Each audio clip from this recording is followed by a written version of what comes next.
Role role role आपण आज Mangaon police स्टेशनला येऊन वरिष्ठ अधिकाऱ्यांची भेट घेतली आणि त्यांना एक पत्र दिलं आहे. आपण माणगाव हद्दीत असणारी आपली माणगाव MIDC, तर त्या MIDCमध्ये आज हजारो परप्रांतीय कामगार बाहेरून आणून कंपन्यांनी ठेकेदारांच्या माध्यमातून भरती केलेले आहेत.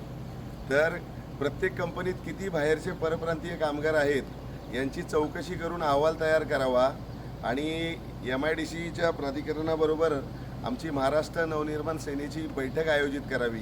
तसेच बाहेरून आलेले हजारो परप्रांतीय कामगार यांच्यामुळं उद्या काय ह्या माणगावमध्ये सतत 2-3 महिने वेगवेगळ्या घटना घडत आहेत.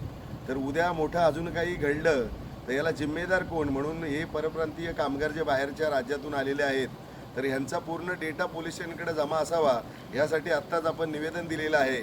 आणि आपण महाराष्ट्र नवनिर्माण सेना लवकरच माणगाव MIDCचे ज्या कंपन्या आहेत त्यांच्या असोसिएशनसोबत लवकरच एक बैठक आयोजित करत आहोत. त्याच्यामुळं आपल्या स्थानिक भूमिपुत्रांना जास्तीत जास्त महाड आणि माणगावमध्ये MIDCमध्ये रोजगार मिळाला पाहिजे आणि तो कायमस्वरूपी मिळाला पाहिजे. ह्यासाठी जे दक्षिण रायगड महाराष्ट्र नवनिर्माण सेनेने जे आंदोलन उभं केलं आहे तर ते अजून उग्र आंदोलन केलं जाईल. आपण आता सर्वात पहिलं कंपन्यांशी चर्चा करतोय. आपल्याला चांगला प्रतिसाद मिळाला तर ठीक आहे, अन्यथा प्रतिसाद न मिळाल्यानंतर उग्र आंदोलन करण्यात येईल.